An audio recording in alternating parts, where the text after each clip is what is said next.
show. I am your host, Coach Craig Kenneth. And I'm your co-host, Coach Victoria. And this is a caller-driven show where we have people calling up and sharing issues that are going on in their life. Could be with their relationship, could be with dating, could be mental health. We like to cover a lot of different areas. Mm-hmm. We like to talk about anything and everything. Most things. Just not Star Wars with Coach Victoria. Don't bring it up. So today we have a caller on the line. We're going to call him Clark.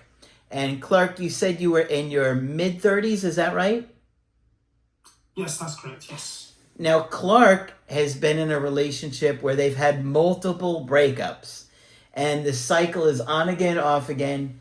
He can't figure out what's going on, and they can't just seem to get it straightened out. Is that right?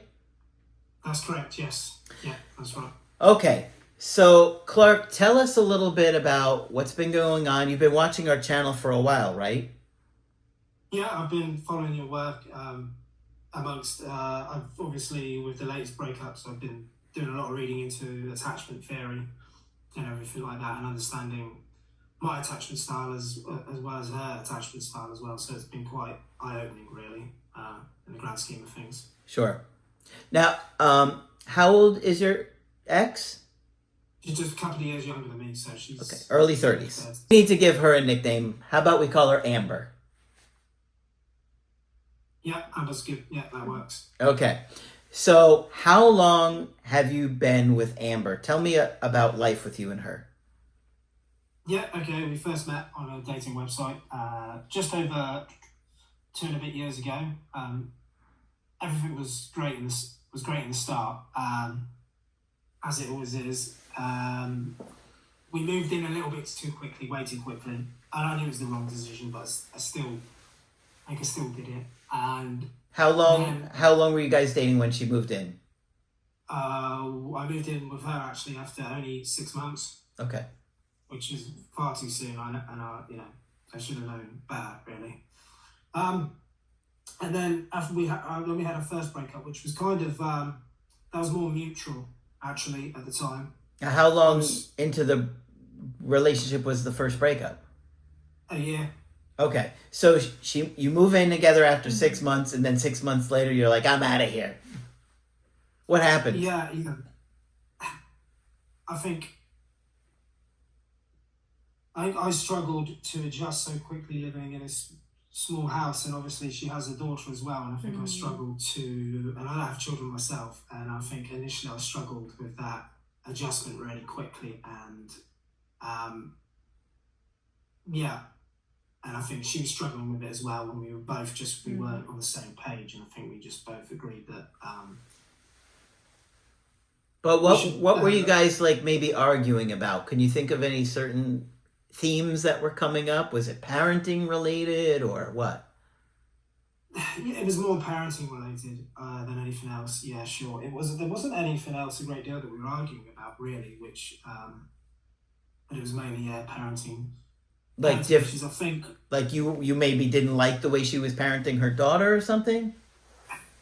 Yeah, a little bit. I think no, she's a wonderful mother and she did a great job. But I think sometimes where I grew up in a house where my dad was ex-military and my mum was always shouting at me and my dad was quite disciplined, and I think I would never shout. I never did, of course, but I think behind the scenes I was a bit like, you're a bit too soft on her at times and stuff like that, and obviously I knew that was wrong with me, and old man's up, I should have done that. I should have told her how to parent her own child. That's not my right. And can you give us a rough age of the daughter? She's 9. She's 9. Sorry, 9. Okay. So she's little. Yeah. Elementary school. Yeah. And have you? I imagine that you don't have any kids of your own. No. I'm not sure really if I want children or not. I don't know. I'm undecided, I think is the best way I can put it. But I don't have children of my own, no. But I did grow quite close to her. We did, despite we did clash at times, we had a real close bond. So it was difficult. Okay, so 6 months of living together, and what wasn't working, do you think? Looking back, I know that first breakup was a while ago. What do you think happened there? I think, if I'm honest, I think I took her for granted a I think. I'm sorry, what? I think I took her for granted. Oh, took her for granted. Yeah, sorry, my accent. Yeah, I think I took her for granted. I think maybe I didn't realise how much she meant to me, and I think... That happens a lot.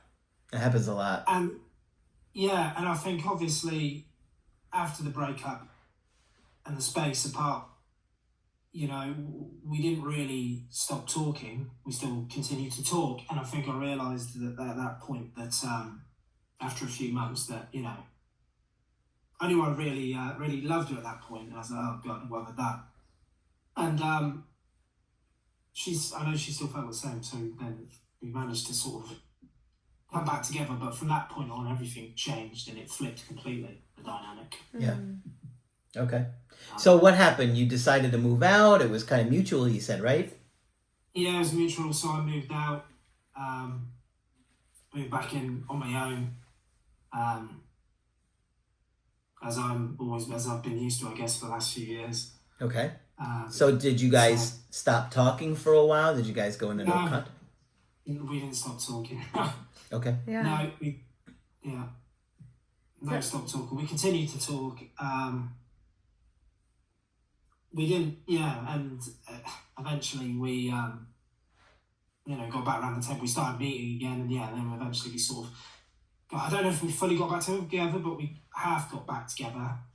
But then at this point, as I said, the dynamic slightly to flip, where I was starting to lean in way more, and she was then pulling away. Yeah. Interesting. And the thing about like getting back together with somebody is that you have to figure out what happened and kind of address it. Because if you don't, it's lingering in both people and neither person feels like too good about where the situation is.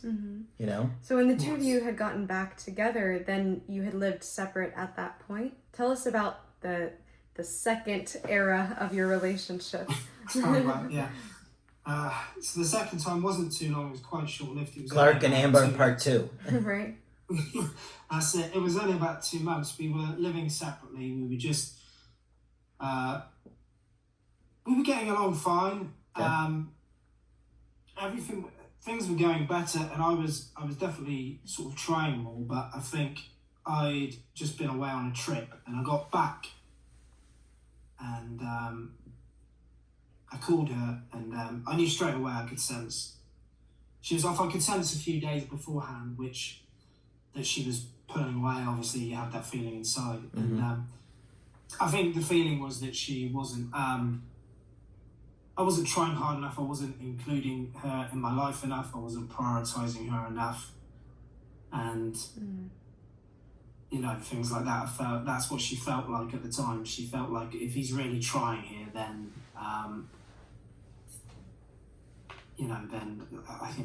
this is not right for me, which I respect, and I think I look back on, and I think it was too soon. I needed more time to, we'd only just started seeing each other again. I was trying to, work on a lot of my, issues of including her in my life. I think I've just been so scared at times of including people in my life in case, they walk away from me. So it's like sometimes I found it particularly hard to let people in.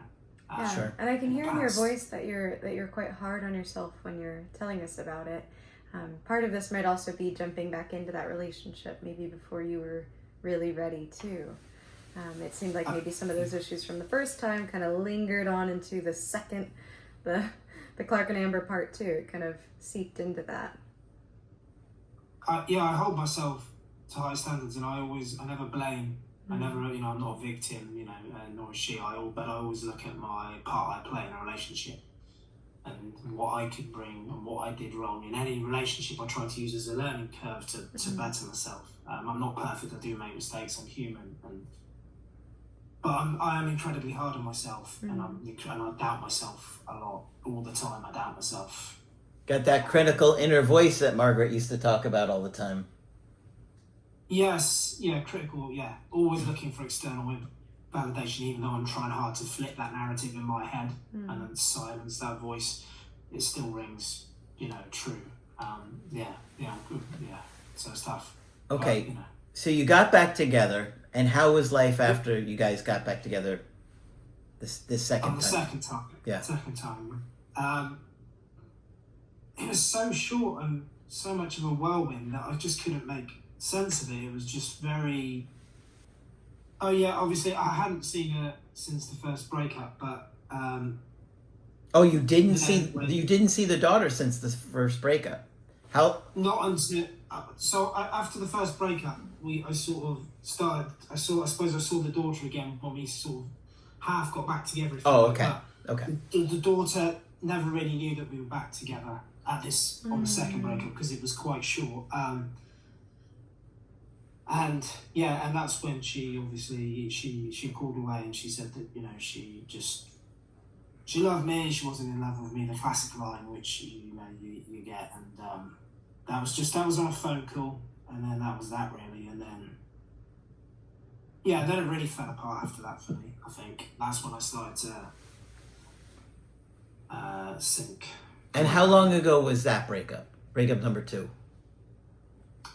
That was 11 months ago. Okay. Now, the two of you since have gotten back together again for a part 3, or no? Yeah, we did. Okay. 3 months after that, we got back together, and we were together that time for 6 months. Tell us a little bit about reuniting, because I'm sure some of our listeners who know us from the channel, we talk about breakups all the time, and they want to know, how did you get back together? How did that process start? Well, I will say it was wrong because obviously it led to another breakup, and you're probably not going to like this part because you give against this advice, and I knew my better self not to do this. So I left her alone for quite a long period during the 3 months we were apart, but I did send her a happy birthday text, which I know I shouldn't have done. I know, and I let my anxiety get the better of me. And I still, we're in a similar community.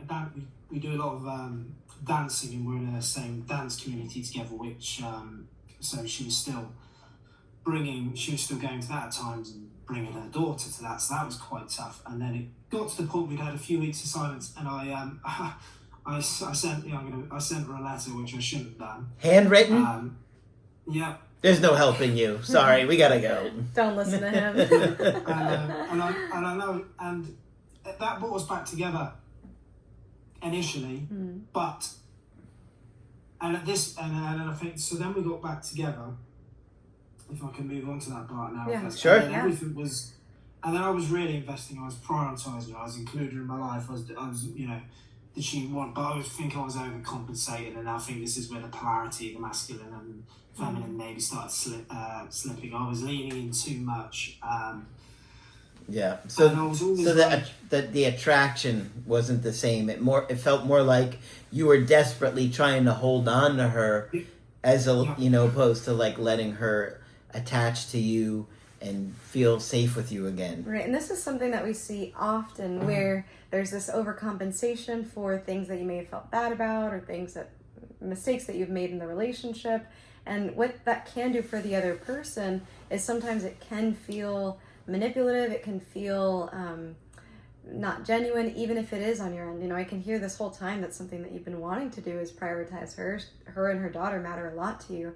But on her end, I wonder if at this point, now the third time trying things, she's thinking, well, why now? Sometimes resentment can kind of lay dormant until your partner overcompensates and you're getting everything you asked for. Then you're kind of like, why now? Why am I receiving this now? So I don't know if this is the case with her, but I hear what you're saying about that overcompensating. Yes, yeah, definitely, I was. And then it got to around about my birthday time, and then by this point we'd been back together for 5 months. And at this point everything was, going quite well, so I thought. Mm-hmm. But I picked up on the distancing again. I was like, okay, this is interesting, I know this. But this is different because... Sorry, you picked up on the distance. Had she said anything was bothering her? Did she ever communicate? This is what's... I asked her. Okay. Yeah, and she said, no, it was just work. I know she's got quite a stressful job, and it was quite stressful at the time for her, but I did ask her on multiple occasions, but she said, it's just the job. That doesn't feel authentic, though. It feels like it was probably like, I don't want to tell you. Yeah, I think so, it was. And then 3 weeks before the breakup, I said, look, can you, I understand something's not right here. Can you just, whatever you throw at me, I'll just take it and I'll take it away and look at it. And then oh boy, a whole list of things came out. Whoa. And I was like, oh wow, this is not blindsided me, but I was like, okay, this is a lot. What was on the list? To go through it shortly, there was I was trying to fix.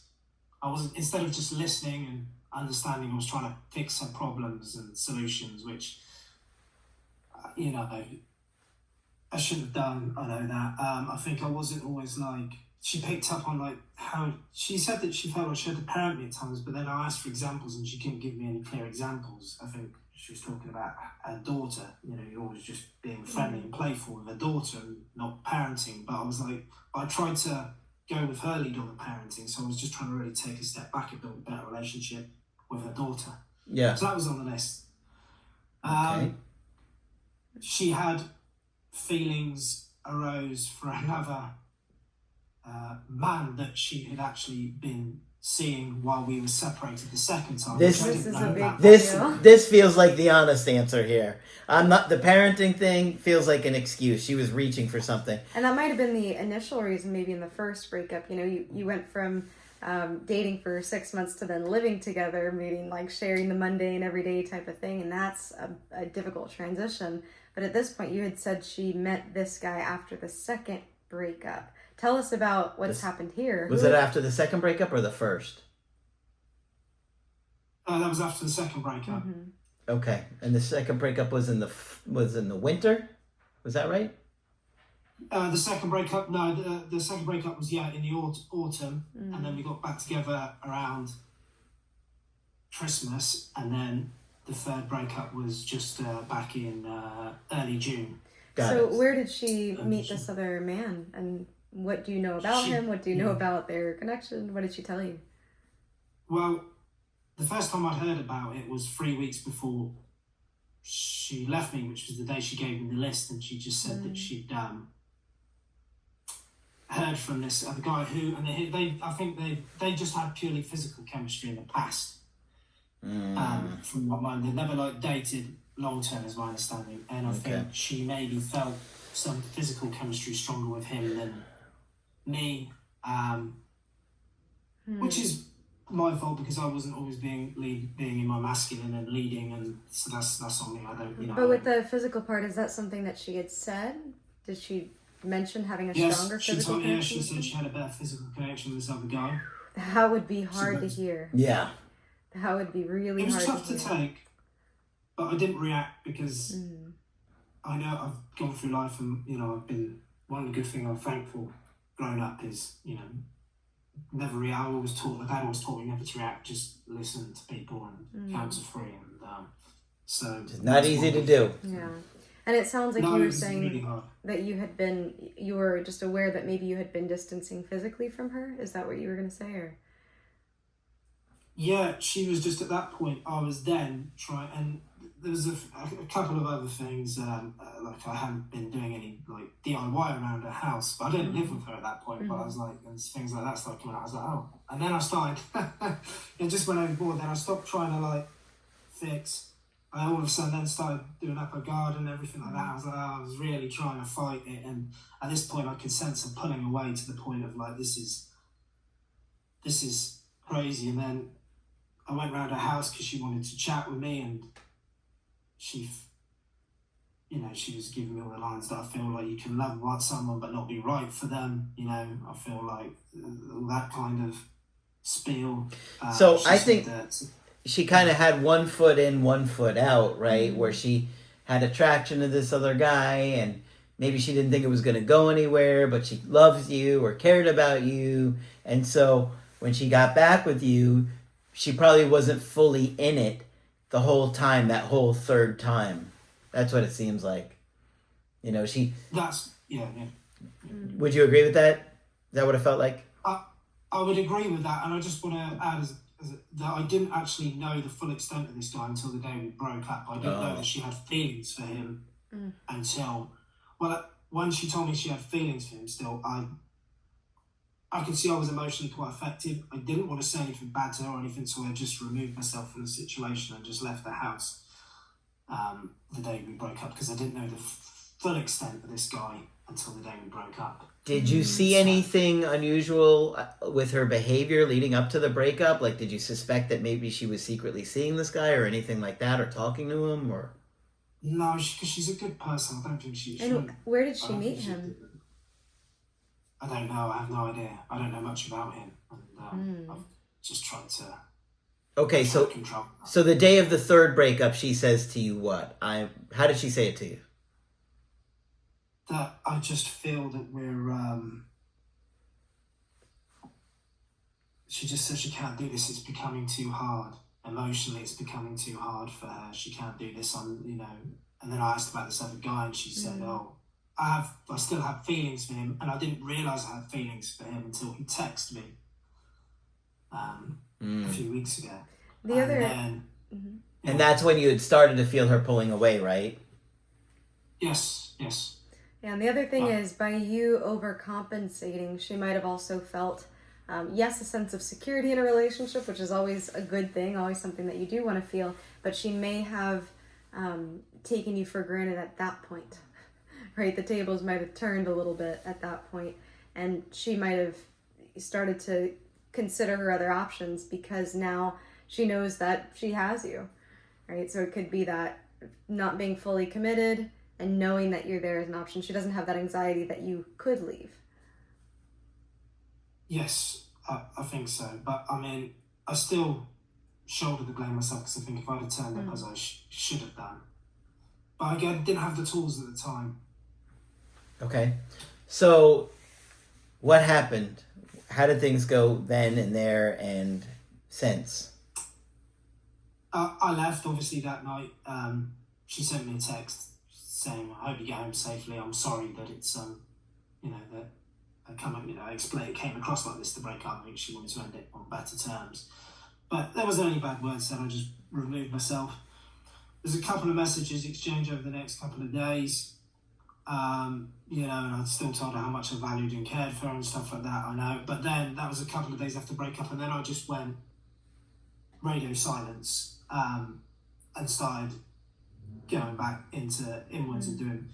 I needed to work on grounding myself, I think, and it was only a week after the breakup I was best man for a wedding, so that was tough. And she was meant to be coming with me, so that was my first hurdle to get. So that was a set. Sorry, that's a side note, I know, but yeah, that was a big hurdle for me. And but I did it, and I've just been working on myself, working on becoming more secure, validating, and the validation has to come from within me, knowing that I'm enough. I think, because I always seek approval of other people, and I lean in anxious when, a lot of the times. Even in the relationship? If I sense someone's not fully invested in me, I really lean in. Okay, yeah. I think, and so I guess, I just wanted to sort of put out there that I've just now been doing I've been doing a lot of journaling, listening to a lot of podcasts, a hell of a lot of reading on a variety of subjects. I've just been doing breath work, physically eating well, doing a lot of exercise, eating well, just trying to focus on myself. And I haven't messaged her once since June the 7th. So I know I've kept that track of the day. And then I heard from her about a week ago. It was only brief. It was just, "Hey, how are you? I got her daughter some vouchers for her birthday, and she just thought she mentioned to me that the vouchers that you got my daughter, I'm going to take her to London to spend them." And then she knew I moved places, and she said, what did she say? She said, "How's the new place that I've moved into?" And I just responded emotionally, sort of from neutrally. I think I didn't want to be emotional at this point. I just said, "Yeah, I'm good, thanks. Hope you're well too. Yeah, the new place is good. Just and that's it. I left it at that, and then she just disappeared again, and that was it. And obviously I haven't reached out to her because I'm not here to chase people.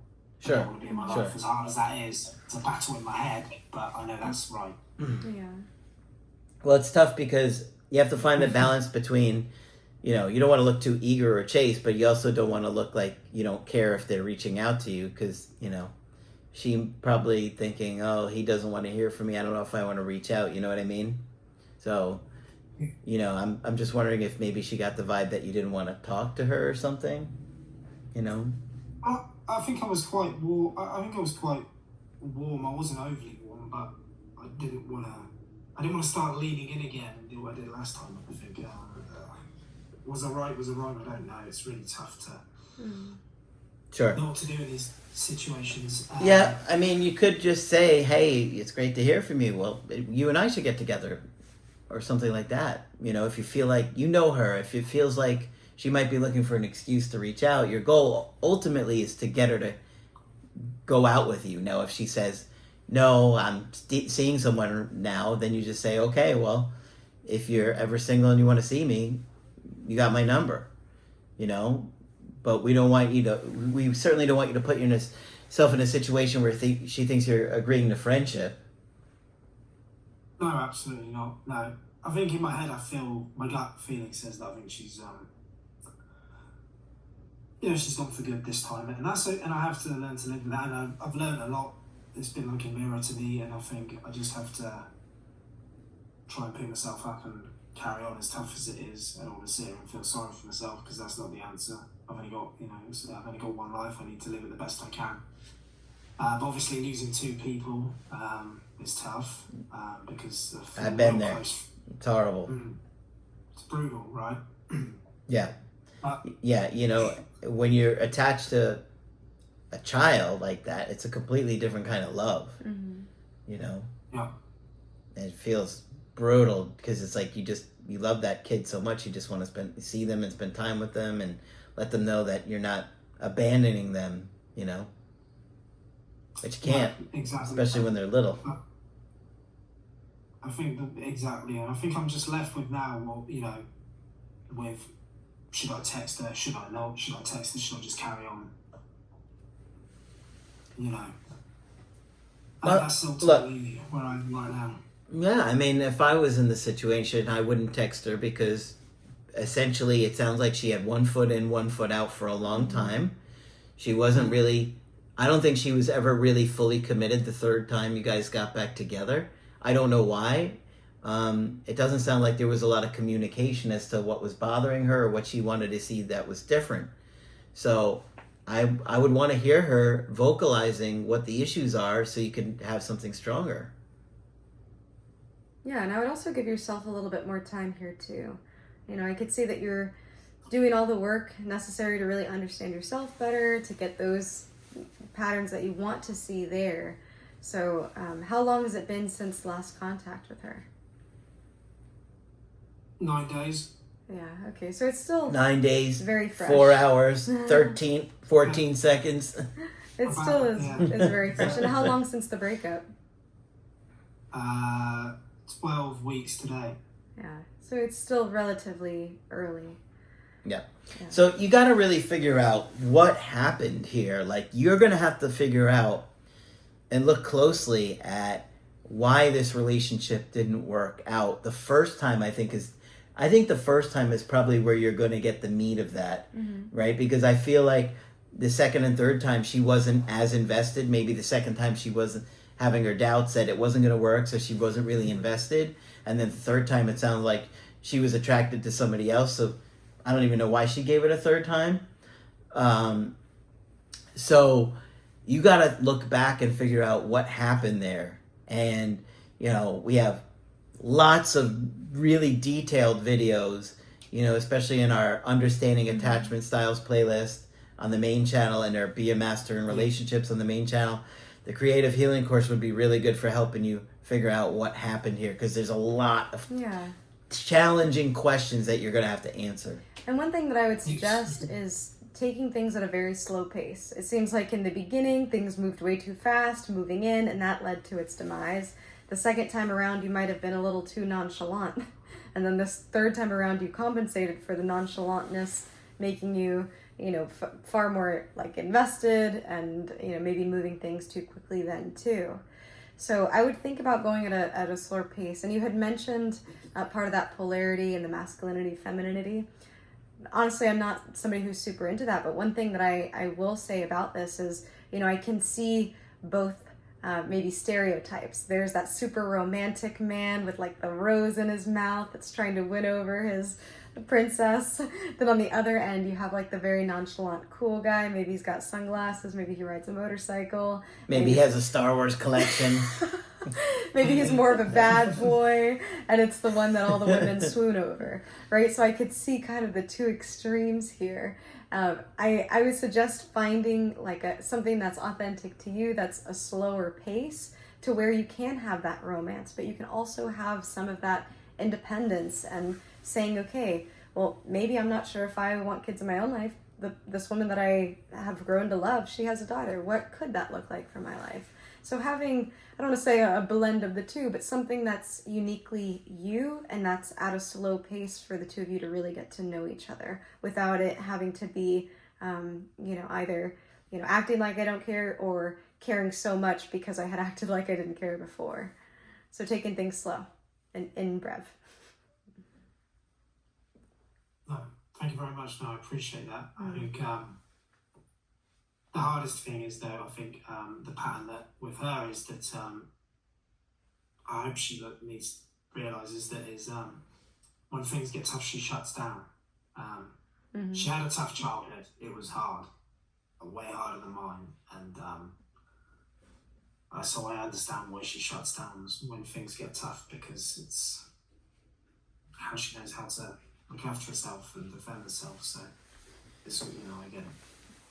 So. Yeah, and it's always a dynamic. I can see on her end too, getting that laundry list of things that had gone wrong in the relationship. You probably were like, man, I wish I would have heard about this sooner to be able to do something about it sooner. When somebody just conceals their concerns for so long and then they reveal all of it at once, you're kind of left feeling pretty hopeless and powerless. So, it is a dynamic, and, if I was speaking with her, I would talk about, okay, how can we bring up some of these things more in the moment as they're happening? And it might have been also part of the reason as to why she was able to pivot to this other guy, right? She wasn't bringing up issues that she had with you. She was just holding it in, and that allowed her, more emotional availability for this other person. So obviously if she's in that relationship and that has progressed, then that's not something that you want to be involved with. But if she's reaching out to you, we don't know if that relationship has fallen apart. We don't know what's going on that side of things. Yeah. So, I would at least be curious to hear if she reaches out again, what she would have to say. And at a certain point, it's something that you can broach. Okay. Yeah, no, thank you. Yeah, and I would say one last thing is that you really want to make sure that if don't be so eager to give this another chance. Be more reserved in your approach, and you want to look to see that she's communicating what she would want if you guys do this again, right? Because like the last time you guys got back together, my gut is just telling me she wasn't really in it. She was kind of in it. And if she does it again where she's kind of in it, it's not going to go anywhere again. So you need to like make sure that this is something that she really wants to try and fix with you. And, you got to ask yourself lots and lots of tough questions to figure that out. Mm-hmm. And for her daughter too, each time I imagine it's getting close and then, not spending a lot of time with the person's reintroduced to your life, then they're not there anymore. So, there's some people who are collateral to this, and that's something just to be mindful of too. Yep. So there's a lot to think about, and it's tough because the answers aren't clear because the communication wasn't clear. And so that leaves you really trying to figure out by yourself why this doesn't work. And, part of you should be thinking about, okay, do I really want to try and make it work with her if the communication isn't what I need it to be, or I'm being at risk of being broken up with when I don't even know what the problem is, Mm-hmm. Yeah. So you want to consider all those things before you decide what to do or give it another chance. But we really appreciate you being on the show with us. Yeah, thank you for joining. And we could see that you are doing that work to understand yourself emotionally. The more that you can be there for yourself emotionally, the more you can be there for others in that same way. Thank you very much for having me. It's been a pleasure. You're very welcome. We hope this has been helpful for you. Thank you so much. Okay, thanks again.